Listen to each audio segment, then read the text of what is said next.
Hello students, in this video we will discuss the solution of question number 23 and 25 from exercises of chapter number 2 from our textbook. Let us consider question number 23 from exercises of chapter 2 from the book of Gallian. The question is that A and B be two elements of an abelian group and n be any integer, then we need to prove this statement. And we need to also tell whether this result is true for non-abelian groups. So let us start proof. For n equals to 0, we can write ab to the power 0, and this is nothing but identity, and we can write it like this: a to the power 0 and b to the power 0. Hence the result is true for n equals to 0. Now we need to consider n when n is positive and n is negative. So let n is greater than or equals to 1. We now use the principle of mathematical induction.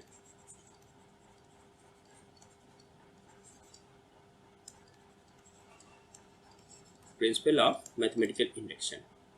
So for n equals to 1, what we see, ab to the power 1 equals to ab, and this is equals to, we can write a to the power n 1 and b to the power n.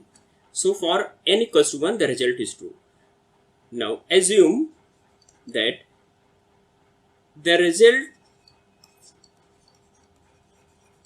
is true for n equals to k.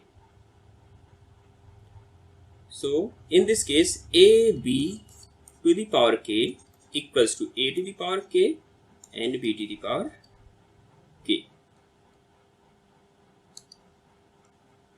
So suppose this is number 1 and this is number 2. So from 1 and 2, we can multiply them side by side. ab to the power k, ab equals to a to the power k, b to the power k, ab. And this side, this is equals to, because g is abelian, so we can swap these two. So a to the power k, a, b to the power k, b, this is equals to a to the power k plus 1 and b to the power k plus 1. Now we see in the left hand side, this can be written as a to the power k plus 1, sorry, not this one. In fact, we can write a, b to the power k plus 1 equals to a to the power k plus 1 and b to the power k plus 1. So this proves the result when n is greater than or equals to 1. Now we consider when n is negative. So let n is less than 0. We can write e equals to ab to the power 0, and this is equals to ab to the power n minus n. And this we can write ab to the power n and ab to the power negative 1. And this is equals to ab to the power n, and we can write b to the power minus n, a to the power minus n. Because g is abelian, so we can write ab to the power n, and this is a to the power negative n, b to the power minus n, because g is abelian.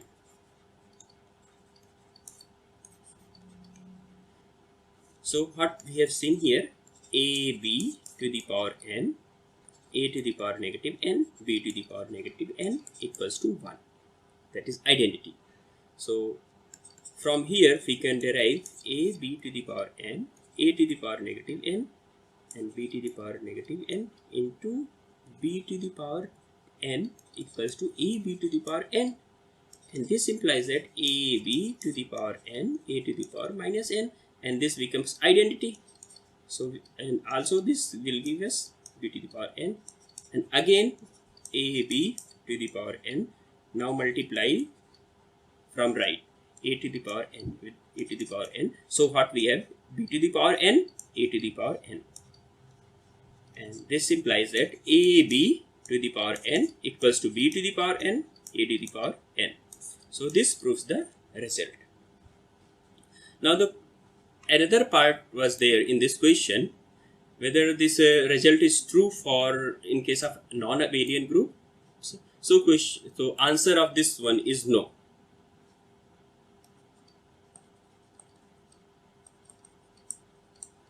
Not true for non-abelian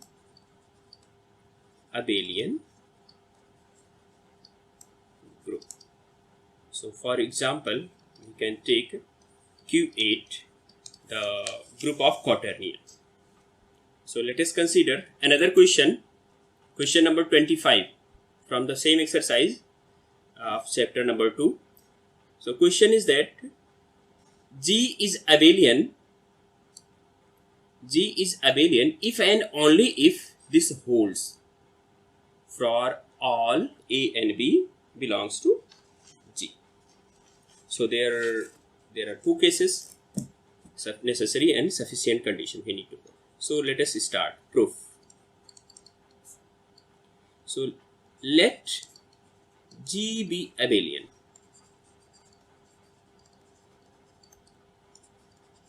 Then we need to show A B to the power minus 1 equals to A to the power minus 1, B to the power minus 1. So this is what we need to show. Since G is abelian,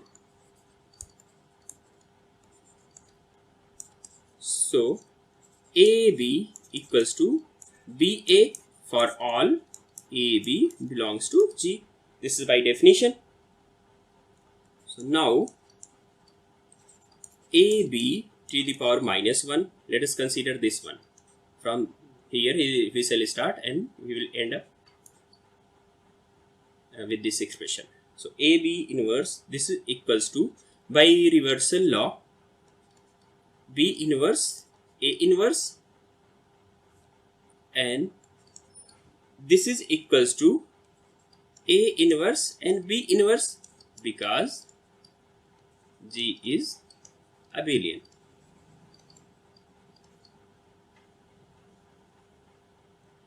So this implies that AB inverse equals to A inverse, B inverse. So this proves the one part. Now consider the another part. Conversely, let AB whole power minus 1 equals to A inverse, B inverse.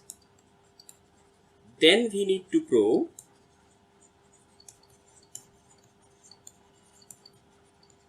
that AB equals to BA for all AB belongs to G. That is, G is abelian. G is abelian. Okay. So let us start. We are given AB to the power minus 1 equals to A to the power minus 1, B to the power minus 1. So this imply that AB to the power minus 1, let us multiply both sides by AB. So this is equals to A inverse, B inverse and AB. So this implies that because AB inverse is the inverse of this whole thing, so this will give us identity in the left side, and in the right side we get A to to the power minus 1, b to the power minus 1, a, b. So let us proceed to next page. So what we got, in the last page we got E equals to A inverse B inverse A into B, and this implies that let us multiply throughout by BA, both sides. So BA, from the left we are multiplying A inverse and B inverse and AB. So this is left side becomes BA, and this is A inverse is there, so identity, and then B inverse is there, AB, and this equals to B, and then B inverse and AB. B inverse is identity, AB, and this is equals to AB as E is identity. So what we got, BA equals to AB for all AB belongs to G, and this implies that G is abelian. So this completes the proof of the result. So with this we stop here, and in next video we shall be discussing more exercise problems from this book. Thank you very much.